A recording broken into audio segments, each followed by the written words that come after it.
എടിപ്പോടെ നിൽക്കുന്ന ആനച്ചന്തവും ഭൂമി കുലുങ്ങുന്ന മേളപ്പെരുക്കവും 1400-ൽ കൂടുതൽ കൊല്ലങ്ങൾ പഴക്കമുള്ള ഉത്സവ കഥകളും പറഞ്ഞു വരുന്നത് പൂരങ്ങളുടെ മാതാവ് എന്നറിയപ്പെടുന്ന ആറാട്ടുപുഴ പൂരത്തെക്കുറിച്ചാണ്.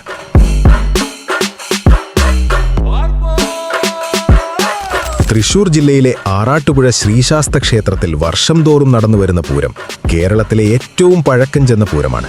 പെരുവനം ആറാട്ടുപുഴ പൂരം എന്നും വിളിക്കപ്പെടുന്നു.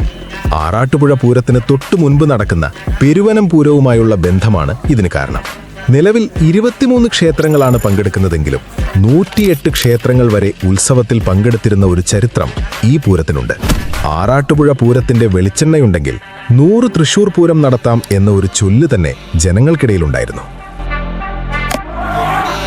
ഉത്സവത്തിന്റെ പ്രധാന ആകർഷണങ്ങളിലൊന്നാണ് ദേവസംഗമം. 23 ക്ഷേത്രങ്ങളിലെ ദേവീദേവന്മാർ ആറാട്ടുപുഴ ക്ഷേത്രമുറ്റത്ത് ഒത്തുചേരുന്ന ചടങ്ങ്. 70-ലധികം ആനകൾ ഒരുമിച്ച് അണിനിരക്കുന്നു എന്നുള്ളത് ചടങ്ങിന്റെ പ്രൗഢി കൂട്ടുന്നു. തൃപ്രയാർ ദേവർ അധിപനായി എത്തുന്ന സംഗമത്തിൽ തന്റെ ഭക്തന്മാർക്ക് ദർശനം നൽകാൻ ദേവീദേവന്മാർ വരുന്നു എന്നതാണ് വിശ്വാസം. 200-ലധികം കലാകാരന്മാർ അണിനിരക്കുന്ന ശാസ്താവിന്റെ മേളം മറ്റൊരു രാത്രിപൂരത്തിലും കാണാൻ കഴിയാത്തത്ര വലിയ വാദ്യമേളവിരുന്നാണ്. ക്ഷേത്രത്തിന് സമീപമുള്ള മന്ദാരം കടവിൽ നടക്കുന്ന ദേവന്മാരുടെ ആറാട്ടോടെയാണ് ആഘോഷങ്ങൾ സമാപിക്കുന്നത്. കേരളത്തിന്റെ സംസ്കാരം ലോകത്തിനു മുന്നിൽ ഉയർത്തിക്കാട്ടുന്ന ആറാട്ടുപുഴ പൂരം ഈ മാർച്ച് 30-ന് നടക്കാനിരിക്കുന്നു.